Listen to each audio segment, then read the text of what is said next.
Online, Baloch activists are making a claim that challenges the established map of the region. They state that the defense forces of the Republic of Balochistan have successfully secured 85% of the territory. It is a claim the Pakistani government dismisses entirely, maintaining that their authority remains absolute and unchallenged across the province. To look past these competing narratives, we can examine the behavior of international capital. A recent report from the Financial Times focuses on the groups with the most to lose, the investors. China, Pakistan's most vital economic partner, is now threatening to halt its massive mining and infrastructure projects in the region. Despite official government promises of impeccable security, Chinese firms are withdrawing engineers and shutting down sites, citing a security environment that has become too dangerous to operate in.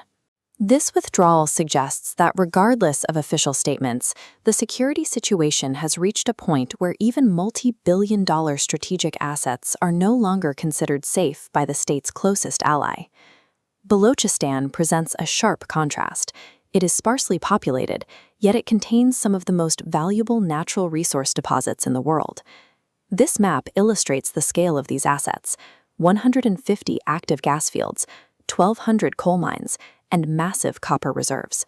Historically, the revenue flows back to the central government, leaving the local population marginalized while their land is stripped. This economic friction is compounded by reports of military violence.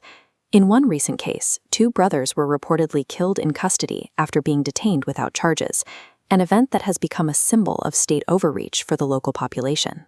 This cycle of resource extraction and civil unrest has transformed a series of local grievances into a highly organized separatist movement.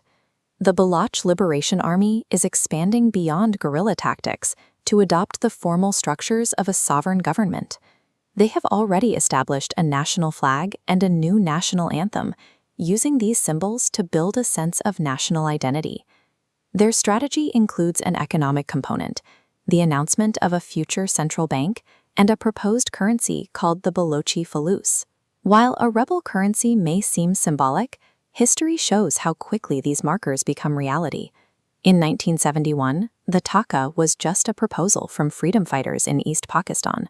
Within a year of that conflict, it became the legal tender of a new nation.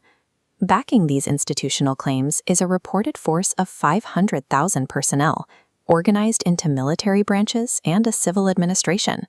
By building these administrative foundations now, the BLA is positioning itself to govern as a successor state rather than just a resistance movement. Activists have now put a hard date on this transition, claiming they intend to fully displace Pakistani forces by the end of 2026. However, history suggests that local institutions and militias are rarely enough to secure independence. Success often depends on an external catalyst to force a resolution. The parallel to the 1971 Bangladesh Liberation War is instructive. Local resistance was essential, but it wasn't the deciding factor on its own. Independence was finalized only when the Indian military intervened, leading to a surrender that formalized the new state. With the 2026 deadline approaching, the question for regional analysts is whether India will decide to intervene in Balochistan in a similar capacity. The Republic of Balochistan is more than just a social media campaign.